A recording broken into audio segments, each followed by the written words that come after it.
അപ്പോൾ അതിന് ശേഷം പറയാണ്, സത്യത്തിൽ ഞാൻ എങ്ങനെയാണ് അങ്ങനെ പെരുമാറിയത് എന്ന് എനിക്ക് തന്നെ അറിയില്ല. മരിച്ചു കിടക്കുന്ന മകൻ്റെ കൂടെയാണ് പോണത്. സ്പിരിച്വൽ വഴിയിലൂടെ മറ്റുള്ളവരെ ട്രെയിൻ ചെയ്യുന്ന സമയത്ത് ഏറ്റവും എക്സൈറ്റ്മെൻ്റ് ആയിട്ടും ഏറ്റവും സന്തോഷമുള്ള നേരം എപ്പോഴുണ്ടായത്? അതായത് എൻ്റെ ഒരു സുഹൃത്തുണ്ട് കൊടുവള്ളിയിലുള്ള.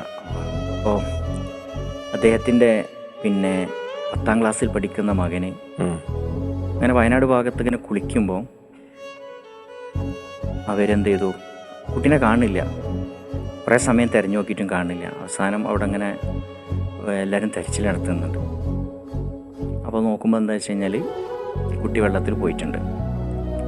അപ്പോൾ ഇവൻ എന്ത് ചെയ്തു, ഒരു ഭാര്യനെ അങ്ങോട്ട് അടുപ്പിക്കാതെ അവിടെ തന്നെ നിർത്തിയിട്ട് ഇവനൊരു സംശയം ഇങ്ങനെ സ്മെല്ല് ചെയ്തു. അവിടെ പോയി നോക്കുമ്പോൾ ആൾ വെള്ളത്തിൻ്റെ അടിയിൽ പെട്ടിരിക്കുകയാണ്.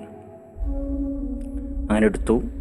വളരെ ബ്യൂട്ടിഫുള്ളായിട്ട് ഇവൻ എന്ത് ചെയ്യാണ്, ഭാര്യനെ ഈ വിഷയം മാനേജ് ചെയ്ത് ഭാര്യനെ വേറെ വണ്ടി പറഞ്ഞയച്ചു. ഭാര്യനോട് പറഞ്ഞു എന്തോ ഒരു പരിക്ക് പറ്റിയിട്ടുണ്ട്, എന്നിട്ട് ആംബുലൻസ് കയറ്റിയിട്ട് മെഡിക്കൽ കോളേജിൽ കൊണ്ടുപോകാണ്. ഇവനെ വണ്ടിയിലിരിക്കുകയാണ്.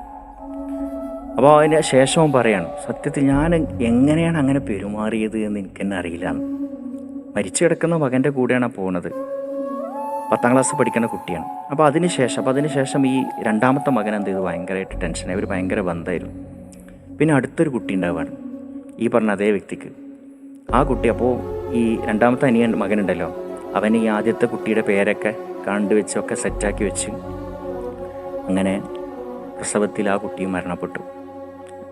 പിന്നൊരു കുട്ടി ഉണ്ടാവുകയാണ്. ഇതൊക്കെ നമുക്കൊരു അവിശ്വസനീയമായി തോന്നും. ഭയങ്കര റിയലായിട്ടുള്ളൊരു പേഴ്സണാണ്, എൻ്റെ അടുത്തുള്ളൊരു പേഴ്സണ്.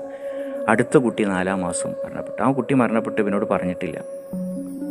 അങ്ങനെ 3 കബറുകൾ ഇങ്ങനെ ഒരുമിച്ച് കണ്ട സമയത്ത് ഇവൻ ചോദിക്കുകയാണ്, അങ്ങനെയാണ് അറിയുന്നത്. അപ്പോൾ സ്വന്തം കുട്ടികൾ 3 ആൾ മരണപ്പെട്ടിട്ടു. ഞാൻ അവരുടെ വീട്ടിൽ പോയി. അപ്പോൾ ഇവർ നമ്മളുടെ ഇത്തരം വഴിയിൽ സഞ്ചരിക്കുന്ന നമ്മളുടെ കോഴ്സുകളൊക്കെ അറ്റൻഡ് ചെയ്യുന്ന ആളുകളാണ്. അപ്പോൾ ഭാര്യയോട് സംസാരിച്ചു, ഈ വ്യക്തിയോട് സംസാരിച്ചു. ഈ വ്യക്തി ഹൈലി മെച്യൂർഡായിട്ടാണ് സംസാരിക്കുന്നത്.